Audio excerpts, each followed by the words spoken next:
I don't see how you can have justice in a society unless everybody has access.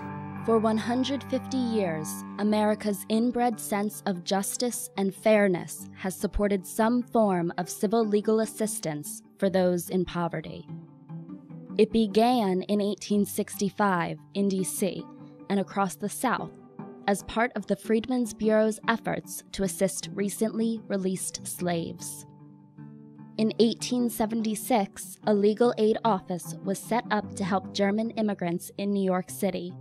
Voluntary legal aid societies then began to appear in many cities, with dozens in place by the early 1900s. Through the first half of the 20th century, such efforts ebbed and flowed with the economic times.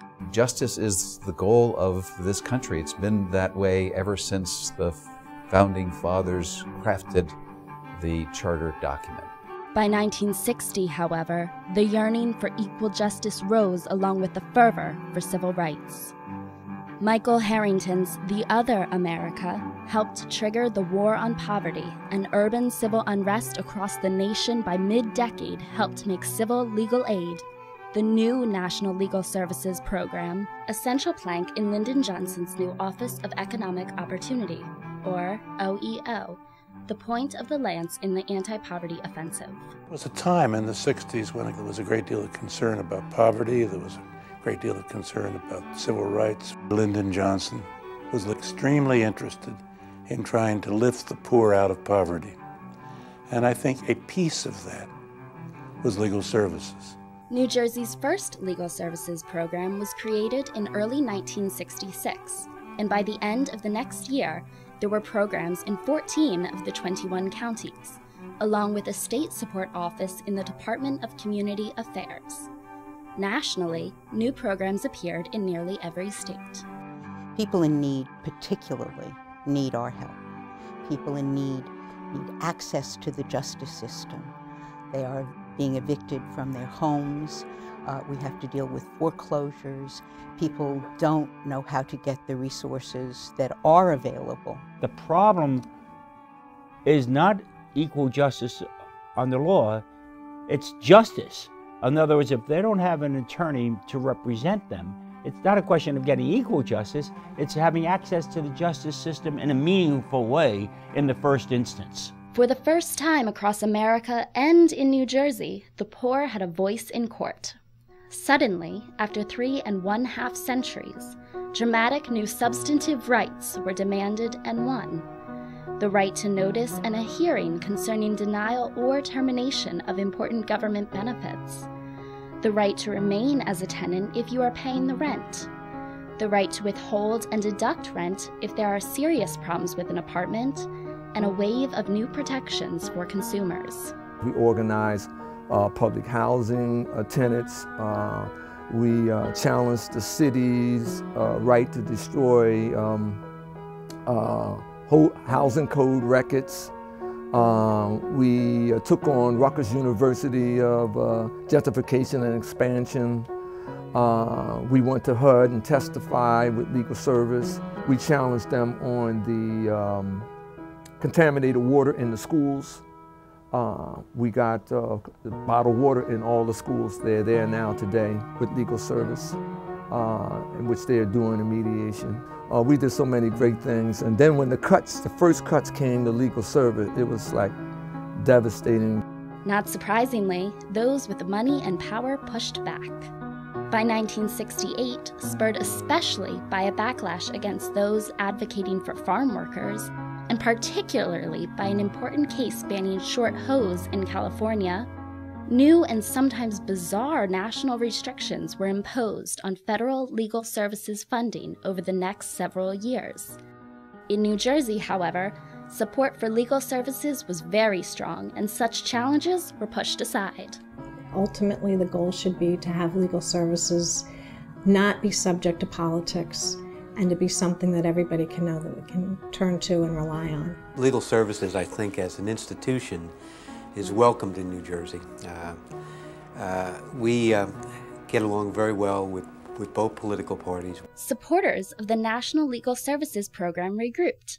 Determined to resist the political backlash, efforts to create a different form of federal legal services entity, which would be independent from political control and resistant to attack, grew.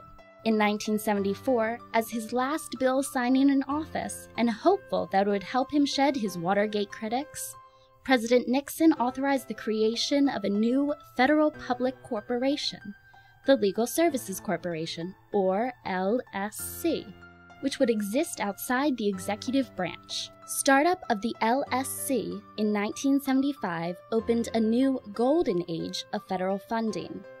By 1980, there was at least nominal legal services coverage, minimum access in every state, county, and parish in the United States, funded by $325 million. With this coverage came an entire nationwide infrastructure: national support centers, state support centers, national, regional, and state training, national delivery and performance standards, and delivery research. We have an infrastructure that's already there that can provide access, and that, if adequately funded, could do a great deal to bridge the justice gap. Despite the vision of independence, this new national structure was battered and bruised by opponents during the next 2 decades, including 2 major federal funding cuts and more restrictions. But its framework and infrastructure remains firmly in place today. In every state, the federally funded legal services program serves as the core for the state civil legal aid delivery system. In New Jersey, the system of 6 regional legal services programs, with offices in all 21 counties, coordinated by Legal Services of New Jersey, is cohesive and efficient, consistently recognized as one of the very best statewide delivery networks in the entire nation. Why do you penalize agencies like Legal Services that become a voice for people that don't have no voice? It's difficult to speak and to go into court, and you be up there with these here suits or getting hundreds of dollars an hour, and you're standing up there pleading your story, and not in the best way, as just being emotional.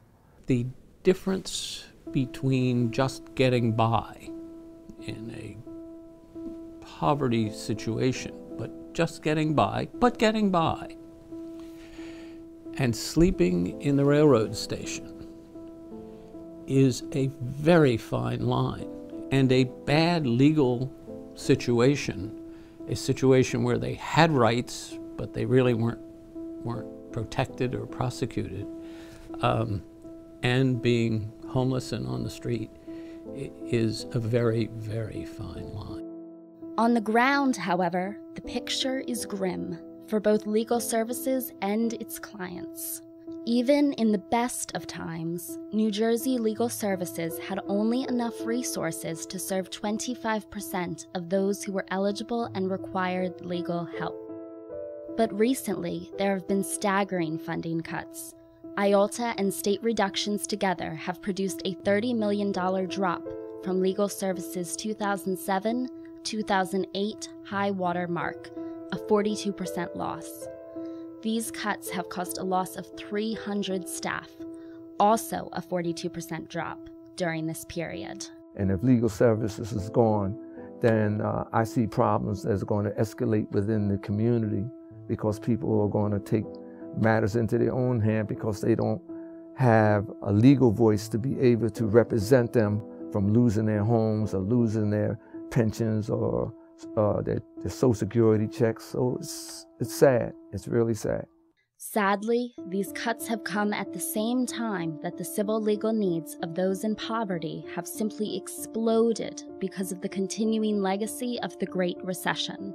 The number of New Jerseyans in poverty has increased by nearly 20% over the past 2 years, and the compounding effects of financial collapse have caused the requests for help from legal services offices to increase by twice that amount. Just as the time when the clients need more help, our resources are being cut back. New Jersey Legal Services has a remarkable record. By the end of this year, it will have provided representation to more than 2 million clients and assisted tens of millions more with legal information. Legal services lawyers are among the state's elite in their respective areas of expertise. But the terrible recent losses have challenged morale, caused a large and deeply regrettable loss of staff expertise, and led to a concomitant destruction of the investment necessary to develop that specialized knowledge. The annual caseload has fallen from 69,000 in 2009 to 62,000 last year, and is projected at 55,000 for 2011. Without funding restoration, it will drop well into the 40,000s next year. One of the things that I think we can learn from the past is that we've weathered difficult times. We know that we have the strength to get through whatever it is we have to face, and to move and to do the things that are important to do, to provide the representation that we are in many ways uniquely qualified to provide because of where we sit in New Jersey and because of our history. So we've gotten through it before. We'll get through it again. I also want to congratulate Legal Services of New Jersey on your indestructibility.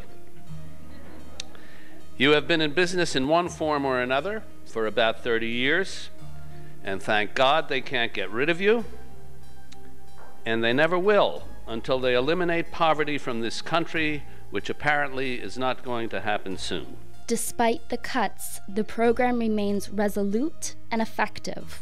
New Jersey Legal Services' innovations in the use of technology, assistance to unrepresented people, preventive legal education for people in and near poverty, delivery and poverty research, and efficiencies in providing legal assistance are national paradigms. Legal Services makes extremely effective use of every dollar it receives. Legal Services always is trying to address those kinds of innovations, really. Sometimes they're very simple. They're not like inventing a light bulb, but they are very important. Yet the hard truth remains. Only 1 in 6 New Jersey residents who live in poverty and need a lawyer for their civil cases will find one. Over 80% will not. Their civil legal problems involve the most basic of human needs: shelter, food, clothing, healthcare, safety, and education. Legal services cases are matters of life or death. There's a lot of human misery out there, and a lot of it can be reduced if a person has a lawyer and can defend himself or herself against claims which are not meritorious. Despite the current challenges, program supporters and those in the judicial system know full well that, as Martin Luther King observed, the arc of the moral universe is long, but it bends toward justice. And the American people's and New Jerseyans' passion for fairness ultimately will lead to new and necessary financial support. To quote Edward Kennedy, "The work goes on, the cause endures, the hope still lives, and the dream, our dream of justice, shall never die." But there is a deep, strong sense of fairness in these same people. Overwhelmingly, they cannot tolerate unfairness when they perceive it, and they know it is cruelly unfair to deprive people of the right to go to court, cruelly unfair to deprive people of their legal rights just because they are poor. There is a long road to travel from equal justice for all to equal access for all. But that is the road we are on, and I hope we won't get off until we get there, no matter how long it takes. Thank you.